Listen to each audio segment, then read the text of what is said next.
This will be a short lesson in which we'll take a look at 3 homework problems from the summer AP assigned assignment. So let's go get to it. The first problem is actually from chapter 1. This is number 15. And here we're asked to find, we have chalcopyrite, which is an ore of copper. This is how copper comes raw from nature. And 34.63% of it is copper. If we have 5.11 times 10 to the third kilograms of this ore, how much copper can we obtain from it? So what we'll do essentially is we'll apply the percent to this mass, and then we'll convert to grams since we're asked for it in grams. So why don't we take 5 times 10, 5.11, let's try that again, 5.11 times 10 to the third. Incidentally, this is just 5,110 kilograms. And then we'll multiply this by the percentage divided by 100. If you divide the percent by 100, you're just converting it into decimal form. That's 0.3463. So we'll multiply this by 0.3463 and go ahead and do this in your calculator real quick and see what you obtain. 0.3463. You should get yourself 1,769.5. Now, because we're dealing with significant figures, here we have 3 significant figures on the left side. So our answer, remember anytime you multiply, you want to go by the least. So our answer should have 3. So let's get only 3 of these to be significant, which means this will have to round up. So we're going to be down to 1770. You have to keep the 0 here, but make it insignificant. Here's how many kilograms we've got. We want to convert this into grams, so let's do 1770 kilograms multiplied by kilograms will go on the bottom, so they cancel out. Grams on top. We call that 1 kilogram is 1,000 grams, and this effectively is we're multiplying by 1,000 or moving the decimal place to the right 3 times. So we have 1770 and 3 more zeros for the grams. If you want to write this in scientific notation, 1, 2, 3, 4, 5, 6 times to the left, so we got 1.77 times 10 to the 6th grams would be the answer. So pretty simple, not too bad. Let's try example 2. This one's going to be a bit more involved, and this involves the calculation of the empirical formula, similar to what we did in class, except here we have 4 elements. We have carbon, hydrogen, sulfur, and oxygen, and then we're asked to find also the molecular formula. So let's do this like we did in class quickly to first find the empirical formula. And remember, for this we'll use the poem, percent to mass, mass to mole, divided by small, multiply to whole. The first thing we do then is convert these percents into grams. And really, all you do is put grams instead of percent, since we're basing it on 100 grams total. So we have 44.4 grams of carbon. We have 6.21 grams of hydrogen. We have 39.5 grams of sulfur and 9.86 grams of oxygen.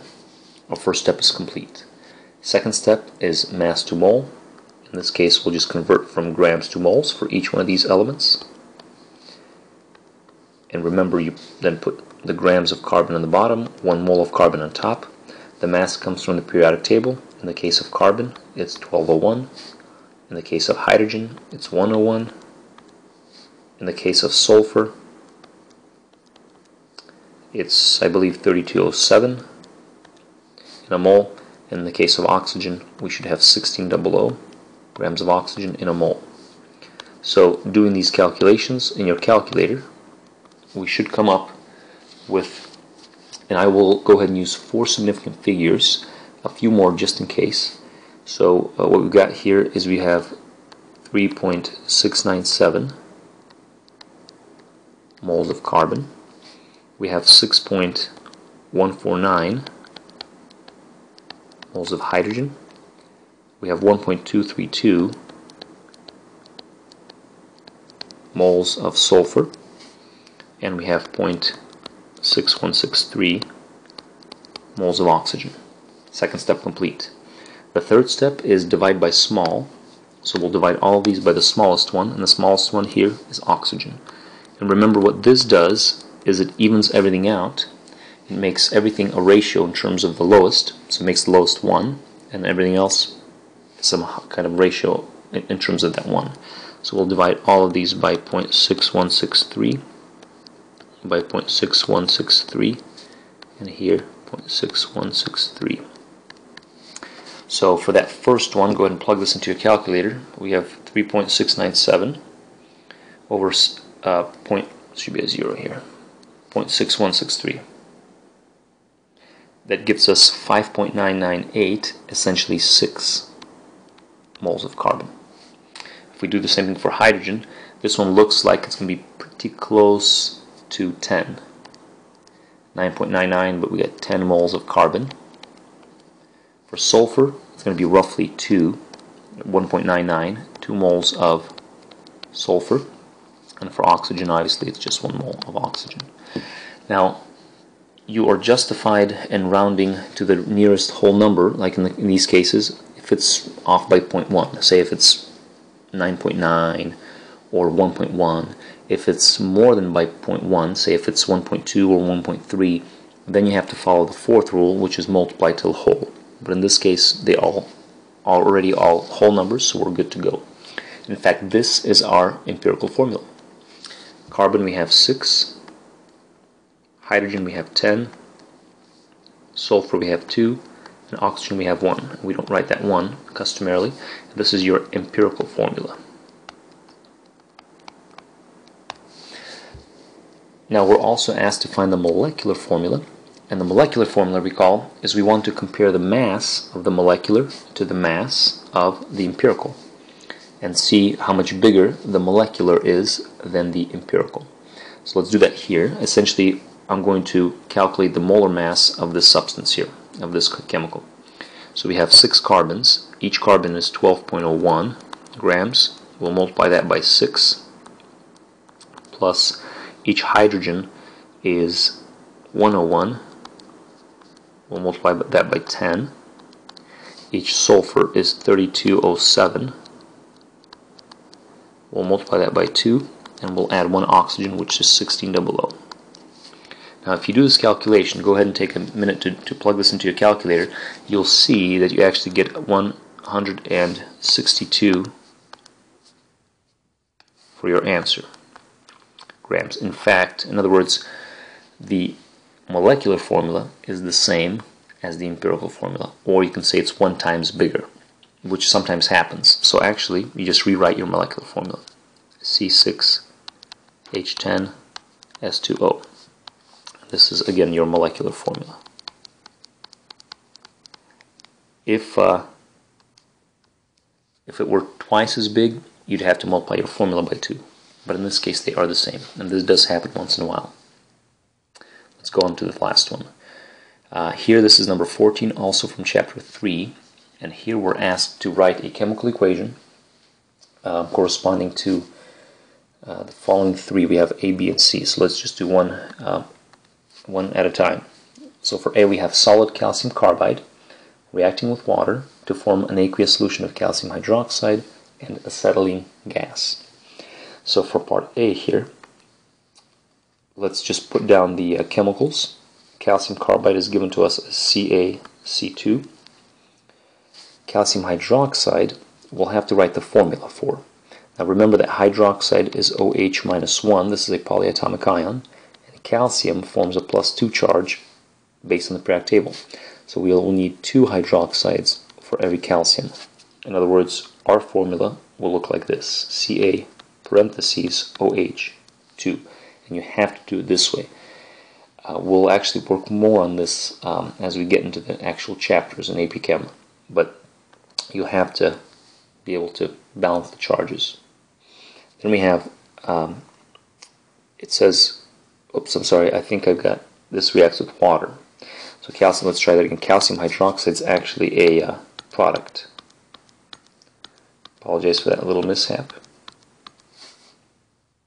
So what we've got there, we're reacting this with water. Let's do H2O, and then our product is calcium hydroxide.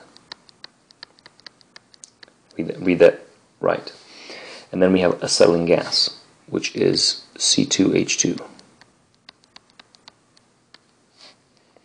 And the equation is written. One last thing to do is to balance the equation. And let's see if we can do this a little better than it was in class. So we have two oxygens here, notice, on this side. Remember, this 2 applies to everything in parentheses, so we have two hydrogens here and two oxygens. We only have one oxygen on the left side, so I will double the oxygens to match that up. That gets us 4 hydrogens on the left, 2 here, 2 more here, that's 4. 2 carbons on the left, on the right, 2 on the left, 1 calcium on the left, 1 on the right. We're good. Alright, let's go ahead and try part B. Why don't we do a color lavender for those that enjoy lavender. So B, we said when solid potassium chlorate is heated, it decomposes to form solid potassium chloride and oxygen gas. So we'll have to again consider these charges as we write these compounds. Potassium chlorate. Chlorate is a polyatomic ion. It looks like this, ClO3 minus 1. And then potassium is just K plus 1. So we see here that we only need 1 of each to balance out. And so our formula would be KClO3. It says it decomposes to form, which means we're writing the arrow. And decomposing, you can put some heat to help it decompose. To form means we're forming products. We have solid potassium chloride. Again, potassium chloride. Chloride in this case is just the anion, chloride anion. Potassium is the same, so we have ourselves KCl. And oxygen gas. Now, oxygen gas is actually diatomic. If you remember, there were 7 compounds that we called Hankel-Briefs. They were hydrogen, oxygen, nitrogen, chlorine, bromine, iodine, and fluorine. 1, 2, 3, 4, 5, 6, 7. And make sure you have your Hankel-Briefs on when you come to AP Chemistry, because we will have to use these in writing these formulas and these equations. So oxygen is one of these Hankel-Briefs. Essentially, it's one of the 7 elements that doubles up when by itself. So you have to remember that that's a 2. What's left to do is to balance the equation. So we have ourselves 3 oxygens on the left. Notice 2 on the right. Let's get them both to 6 by putting a 2 in front of here and a 3 in front of here. That gets us our oxygens up to 6. Now we have 2 potassium, 2 chlorine. Why not we put a 2 in front of here? And we're finished there. Let's go into part C. Why don't we do forest and green for those of you that enjoy the woods.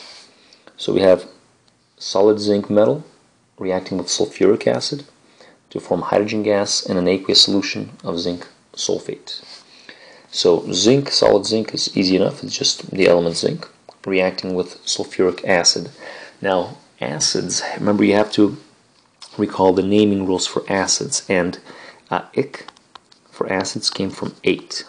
So we're looking at sulfate. We have to consider the polyatomic ion sulfate, and recall sulfate is SO4 minus 2. If we're going to make an acid out of it, we have to put the number of hydrogens that will balance this minus 2 charge. In this case, just 2 hydrogens. So our acid would be H2SO4. It's a bit messy. SO4. And then we're producing hydrogen gas. Now hydrogen gas is another Hankel-Brief. Notice he is the first of the Hankel-Briefs. So this will also have to be doubled up. It'll have to be diatomic. And zinc sulfate. Zinc sulfate in this case, here's our sulfate. Zinc, we'll say is 2+. Now zinc comes from the D block, so zinc doesn't have a set charge. But if you pick a charge that works for the equation, I'll give you full points. So in this case, we just need 1 of each. So we have ZnSO4 zinc sulfate. Last thing to do is to balance it, and the nice thing is it's already balanced. 1 zinc, 2 hydrogens, 2, a sulfate. We're good. So hopefully you've enjoyed from this lesson. Rewind and do it again if need be. We'll see you in class.